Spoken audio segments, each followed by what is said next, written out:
تھی، بس اس سے ہم اپنے آپ کو بچا لیں۔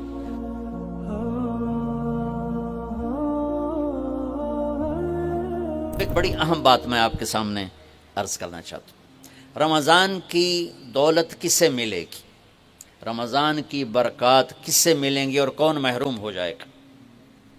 آپ نے فرمایا 4 آدمی ایسے ہیں جن کی رمضان اور شب قدر میں بھی بخشش نہیں ہوتی، بس اس سے ہم اپنے آپ کو بچا لیں۔ کون ہے یا رسول اللہ؟ آپ نے کہا مدمن خمرن، شراب کا عادی، کبھی کوئی پی لے توبہ کر لے، میں اس کی اجازت نہیں دے رہا ہوں، مدمن کا لفظ ہے کہ جو روزانہ شراب پیتا ہے، اس کی رمضان میں بخشش نہیں۔ عاق لوالدیہ، جو ماں باپ کا نافرمان ہے، اس کی بخشش نہیں۔ قاطع الرحم، رشتہ داروں سے لڑنے والا، اس کی بخشش نہیں۔ المشاحن، دل میں بغض رکھنے والا، اس کی بخشش نہیں۔ ہر وہ چیز جو میرے آپ کے لیے نقصان دہ اللہ نے حرام کر دی، ہر وہ چیز جو میرے آپ کے لیے مفید ہے اللہ نے حلال کر، سود حرام کر دیا۔ ہمارے پاکستان کی معیشت نہیں، پوری دنیا کی معیشت ڈوبی پڑی ہے، سارے ملک قرضوں پہ چل رہے ہیں، سود نے پوری دنیا کو تباہ کر دیا۔ تو میرے اللہ تعالیٰ نے، آپ دیکھتے ہیں میرا اللہ کہتا ہے فَأَذَنُوا بِحَرْبٍ مِّنَ اللَّهِ وَرَسُولِهِ، اگر سود نہیں چھوڑو گے تو میرے اور میرے رسول مل کر تمہارے خلاف جنگ کریں گے۔ تو ہر وہ چیز جو مضر ہے اللہ اس سے بند، چونکہ سود چند ہاتھوں میں دولت کٹھی کر دیتا ہے اور غریبوں کے چولہے ٹھنڈے ہو جاتے ہیں، یہ اللہ کو ناپسند ہے۔ جو بھی بھائی پھنسے ہوئے ہیں نکلنے کی نیت کریں اور کوشش کریں، انشاءاللہ چین کی نیند سوئیں گے، چین کے سے اٹھیں گے۔ ایک عبد الرحمن بن عوف کے 4 اصول بتا دیتے ہوں، سب تاجر بیٹھے ہو، اور صحابہ میں سب سے مالدار ہستی تھے۔ انہوں نے ایک دن فرمایا میں نے زندگی بھر نہ ادھار خریدا نہ ادھار بیچا، اگرچہ یہ آپ کو آج کے ماحول میں بڑی عجیب بات لگے گی چونکہ ہمارے سارے بازار ادھار پہ چلے گئے ہیں۔ انہوں نے فرمایا نہ کبھی ادھار خریدا نہ ادھار بیچا، تو کتنا سکون ہو گیا، آرام سے سو رہے ہیں۔ اب ہماری تجارت میں ادھار خرید رہے ہیں ادھار بیچ رہے ہیں، کبھی وہ تنگ کرتا ہے کبھی یہ تنگ کرتا ہے، تو ایک اس موبائل نے تباہی پھیر دی، باقی کسر اس نے پوری کر دی، ٹوائلٹ چ بھی فون سنتے بیٹھے۔ کبھی سٹاک نہیں کیا مال کو، کبھی سٹاک نہیں کیا، جو ہی نفع ملا فوراً بیچ دیا۔ واہ واہ! تو ادھار خریدا نہیں، ادھار بیچا نہیں، 2، کبھی سٹاک نہیں کیا، 3، اور کبھی سودے کا عیب چھپایا نہیں، اس میں کوئی عیب ہے بتا دیا۔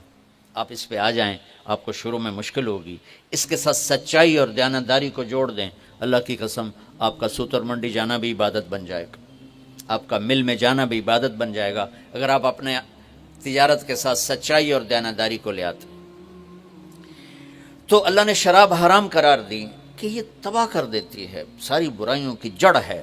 تھوڑا سا اوپر دیکھیں قرآن کیا کہتا ہے، اللہ تعالیٰ کہتا ہے یہاں نہ پی، تو مجھ سے قرآن سن، کیا ان الابرار یشربون من کاس کان مزاجها کافورا عینا یشرب بها عباد اللہ یفجرونها تفجیرا یوفون بالنذر ویخافون ویطعمون الطعام على حبه مسکینا ویتیما واسیرا انما نطعمکم لوجه اللہ لا نرید منکم جزاء ولا شکورا انا نخاف من ربنا یوما عبوسا قمطریرا فوقاهم اللہ شر ذلك اليوم ولقاهم نظرة وسرورا وجزاهم بما صبروا جنة وحريرا متكئين فيها على الأرائك لا يرون فيها شمسا ولا زمهريرا ودانية عليهم ظلالها وذللت قطوفها تذليلا ويطاف عليهم بآنية من فضة وأكواب كانت قوارير من فضة قدروها تقديرا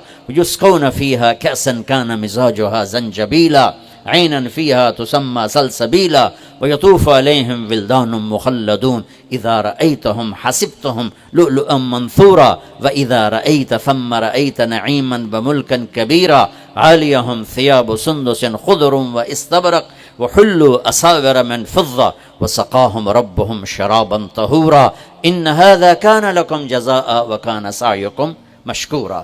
یہ سورہ دہر کی 16 آیات ہیں. ان میں اللہ نے صرف ایک نعمت کو ہائی لائٹ کیا ہے، وہ ہے شراب، اور 3 درجے بتائے ہیں کہ جو نیک لوگ ہیں وہ شراب پئیں گے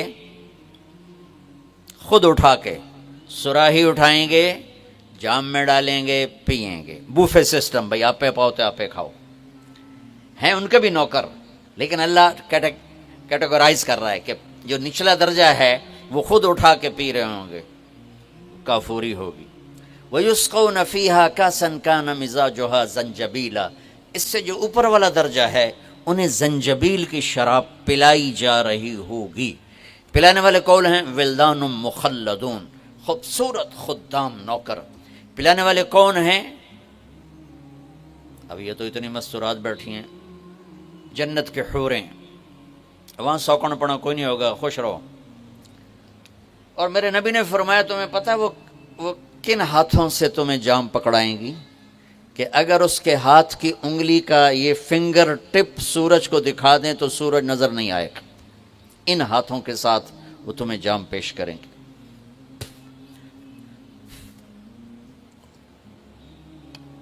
ایک وی جیسے آپ سب وی آئی پی بیٹھو نا، باجی ممبر ہی آ سکتے ہیں اور کوئی نہیں آ سکتا، تو یہ وی آئی پی ہو گئے.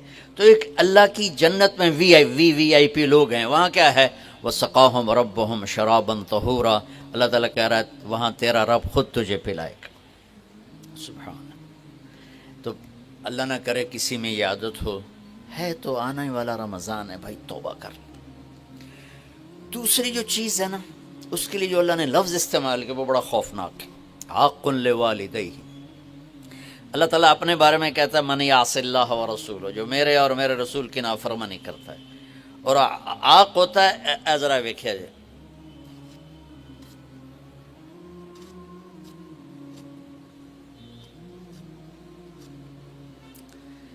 اس کو میں نے اتنا چیر دیا ہے کہ یہ جڑ نہیں سکتا.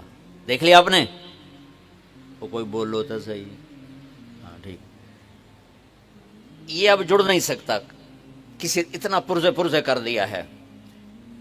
آقا کہتے ہیں کسی کو پرزے کر دینا، چیر کے رکھ دینا. تو یہاں بڑا خوفناک لفظ اللہ نے نبی نے استعمال کیا کہ جو اپنے ماں باپ کے دلوں کے ٹکڑے کر دے، جگر کو جلا کے رکھ دے، اس کمبخت کی پورے رمضان میں بخشش نہیں ہوگی. کبھی آواز اونچی ہو جانا فطرت ہے، کبھی سخت بول جانا فطرت ہے. انسان ہیں، بشر ہیں، بچے بھی اکھڑ جاتے ہیں. لیکن ایک وہ ہے بندہ جس نے اپنے ماں باپ کے دل کو جلا کے رکھ دیا. ہمارے قریبی پڑوسی ذمہ دار تھے، میرے والد صاحب کے تعلق والے، فوت ہو گئے. مجھے ملنے آئے، کہنے لگے بیٹا ہمارے بیٹے نے ہمیں اتنا تنگ کر دیا ہے، وہ آگ میں جل رہا ہو تو ہم میاں بیوی اس کے لیے دعا نہیں کریں گے کہ یا اللہ انہوں بچا لے. باپ، والد اور والدہ مل کر یہ بات کر رہے ہیں کہ اگر جل رہا ہو ہمارے سامنے آگ میں تو ہم اس کے لیے دعا نہیں کریں گے کہ یا اللہ اس کو بچا لے. دلوں کو ٹکڑے کر دینے والا، ماں باپ کے دل کو، جگر کو چیر دینے والا، وہ ساری رات میرے نبی نے فرمایا جس نے ماں باپ کو دکھ دیا اس پہ اللہ کی لعنت، اس پہ فرشتوں کی لعنت، اس پہ زمین آسمان کی لعنت. نہ ان کی نماز قبول ہے، نہ روزہ قبول ہے، نہ صدقہ قبول ہے. میرے نبی جنت میں گئے تو آپ نے تلاوت سنی. آپ نے کہا یہ کون تلاوت کر رہا ہے؟ کہا جی حارثہ بن نعمان. تو آپ بڑے حیران ہوئے، حارثہ بن نعمان تو جیندہ بیٹھا ہے. اب میں آپ سپیکر کوئی مل جل کے آپ کو 1000-1200 کا مجمع ہے تو آپ کے لیے سپیکر لگا ہوا ہے. حارثہ مدینے میں قرآن پڑھتا ہے، 7 آسمان کو چیر کے آواز جنت میں چلی جاتی. ہم نے کہا وہ کیسے؟ کہا جی ماں کی ایسی خدمت کی ہے کہ جب قرآن پڑھتا اللہ ساری جنت کو سناتا ہے. سبحان. اور آپ کو قرآن سے بتاؤں، وَقَضَىٰ رَبُّكَ أَلَّا تَعْبُدُوا إِلَّا إِيَّاهُ. اللہ نے اپنا حق صرف ایک آیت میں بتایا. اب سننا، وَبِالْوَالِدَيْنِ إِحْسَانًا. اما یبلغن عندک الکبر احدہما او کلاہما فلا تقل لہما اف ولا تنہرہما وقل لہما قولا کریما واخفض لہما جناح الذل من الرحمہ وقل رب ارحمہما کما ربیانی صغیرا ربکم اعلم بما فی نفوسکم ان تکونوا صالحین فانہ کان للأوابین غفورا۔ 9 جملے اللہ نے اب ماں باپ کے حق میں اتارے، 9 جملے۔ اگر آپ کے والدین زندہ ہیں تو اللہ کے واسطے ان کی دعا لے لو۔ ایک خاتون نے پیغام بھیجا، جی میرے خاوند انتقال ہو رہا ہے، کلمہ نہیں پڑھا جا رہا، صحابی علقمہ رضی اللہ تعالیٰ۔ آپ تشریف لے گئے، اب کہلوانے والے رسول اللہ اور کہنے والا صحابی۔ آپ نے کہا بیٹا کہو لا الہ الا اللہ۔ کہا جی کہا نہیں جاتا، بول رہا ہے کلمہ نہیں پڑھا جا رہا۔ تو آپ نے فوراً پوچھا والدین میں کون زندہ ہے؟ کہا جی ماں۔ آپ نے پوچھا ناراض ہے؟ کہا جی ہاں۔ تو آپ نے پیغام بھیجا آپ آتی ہیں یا میں آ جاؤں؟ انہوں نے کہا نہیں یا رسول اللہ میں ہی آ جاتی۔ وہ آئیں تو آپ نے کہا آپ اپنے بیٹے سے ناراض ہیں؟ کہا جی میں ناراض ہوں۔ کیا ناراضگی؟ اب سننا ذرا کیا ناراضگی ہے؟ کہا یا رسول اللہ کوئی گلہ نہیں اس کے دین کا، راتوں کو اٹھ کے تہجد میں قرآن پڑھتا ہے، دن میں روزے رکھتا ہے، لیکن جب بھی مجھ سے بات کرتا ہے تو بڑی بدتمیزی سے کرتا ہے، اوکھا ہو کے بولتا ہے، تو اس سے میرا دل ٹوٹ گیا ہے۔ آپ نے فرمایا معاف کر دو۔ تو وہ اتنی دکھی تھی، اللہ کے نبی کے کہنے پر بھی کہا یا رسول اللہ میرا جی نہیں چاہتا میں اسے معاف کروں۔ آپ نے فرمایا اگر میں اسے آگ میں جلاؤں تو سفارش کرو گی؟ کہا جی پھر تو کروں گی، اتنا تو میرا جگر نہیں کہ جلتا دیکھو۔ آپ نے فرمایا اگر تو نے اسے معاف نہ کیا تو یہ اللہ کی آگ میں جلے گا۔ اچھا یا رسول اللہ میں معاف کرتی ہوں۔ آپ نے کہا بیٹا کہو لا الہ الا اللہ۔ اس نے کہا لا الہ الا اللہ محمد الرسول اللہ، اور اس کی جان نکل گئی۔ پھر آپ نے اس کا جنازہ پڑھایا، قبر میں اتارا، اور پھر یہ اعلان کیا جس نے ماں باپ کو تنگ کیا اس پہ اللہ کی لعنت، فرشتوں کی لعنت، زمین آسمان کی لعنت، نہ ان کی نماز قبول ہے، نہ روزہ قبول ہے، نہ اس کا صدقہ قبول ہے۔ تو عاق لوالدیہ، عاق لوالدیہ۔ تو بھائیو ماں باپ بہت بڑا خزانہ ہے۔ میرے نبی جیسی ہستی نے کہا کاش میری ماں ہوتی تو میں ان کی ایسی خدمت کرتا کہ میں عشاء کی نماز کے مصلی پہ کھڑا سورۃ فاتحہ پڑھ رہا ہوتا اور ادھر سے آواز آتی محمد، تو میں اپنی ماں کے لیے نماز توڑ دیتا۔ تو اپنے والدین کی دعا لینا بہت بڑا سرمایہ ہے، بہت بڑا خزانہ ہے۔ تیسرا میرے نبی نے فرمایا قاطع رحم، رشتوں کو توڑنے والا، لڑائی جھگڑے کرنے والا۔ میرے بھائیو اسلام پیغام محبت ہے، نفرت نہیں۔ اسلام پیغام اس کے ساتھ دوسرے کو بھی جوڑ دوں، المشاحن، جو دل میں کسی کے لیے نفرت رکھتا ہو، بغض رکھتا ہو، کینہ رکھتا ہو، حسد رکھتا ہو، ان سب کے لیے جنت کے دروازے بند ہو جاتے۔ پوری دنیا کے انسانوں کی مشترکہ ڈیمانڈ عزت دو، محبت دو، درگزر کرو، یہ ماسٹر کی ہے۔ جیسے یہ جاتے ہیں نا حرم شریف، تو بڑے بڑے ہوٹل بن گئے، کتنے 100 ہزاروں کمرے ہیں، تو ہر کمرے کا ایک وہ کارڈ ہوتا ہے جس سے وہ کھل جاتا ہے، لیکن ایک کارڈ عملے کے پاس ہوتا ہے جس سے سارے کمروں کے دروازے کھل جاتے ہیں۔ پوری دنیا کے مرد عورتوں کے دل ایک کمرہ ہیں، اس پر دروازہ لگا ہوا بند ہے، اس کی جو چابی ہے نا وہ محبت ہے۔ ماسٹر کی محبت دو، عزت دو، احترام دو، کوئی خطا ہو جائے معاف کرو۔ اگر یہ صفت نہیں ہے تو رمضان کے روزے بھی معاف نہیں کروا سکیں گے۔